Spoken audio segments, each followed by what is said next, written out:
Hello అండి, అందరికీ నమస్తే. ఎలా ఉన్నారు? బాగున్నారా? వర్షం పడుతుంది కాబట్టి కొంచెం లేజీగా ఉంటుంది. క్రేజీగా ఇంట్లో ఉండే వెజ్జెస్తో రైస్ చేసేద్దాం రండి. ముందుగా కుక్కర్ వెలిగించుకుని సరిపడా నూనె వేసుకుని దాని తర్వాత 4 లవంగాలు 2 యాలకులు వేసుకోవాలండి. ఇప్పుడు చూపించిన విధంగా ఈ వెజ్జెస్ అన్నీ కూడా కట్ చేసి పెట్టుకోవాలి. ముందుగా కరివేపాకు వేసుకుందాం. దాని తర్వాత ఒక ఉల్లిపాయ చీరుకులు, అదేవిధంగా పచ్చిమిర్చి, టమాటా, ఒక చిన్న క్యారెట్, 3 బంగాళదుంపలు వెజ్జీస్ అన్నీ వేసేసుకున్నాం కదండి. చిటికెడు పసుపు, ఒక స్పూన్ ఉప్పు వేసుకుని కలుపుకోవాలి.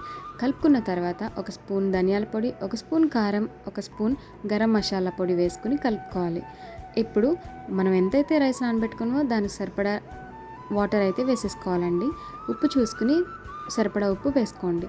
ఇప్పుడు నానబెట్టుకున్న రైస్ కూడా వేసుకుని 1 నిమిషం పాటు కలుపుకుని కుక్కర్ పెట్టి విజిల్ వేయించండి. 2 విజిల్స్ వచ్చే వరకు ఆగి ఆవిరిపోయాక మూత తీసి సర్వ్ చేసేసుకోవడమేనండి. చూసారా ఎంత పలుకుగా చక్కగా రైస్ కుదిరిందో. అంతేనండి, మన వేడి వేడి వెజ్ రైస్ ఈజ్ రెడీ. ఆహా, అద్దిరిపోయిందండి.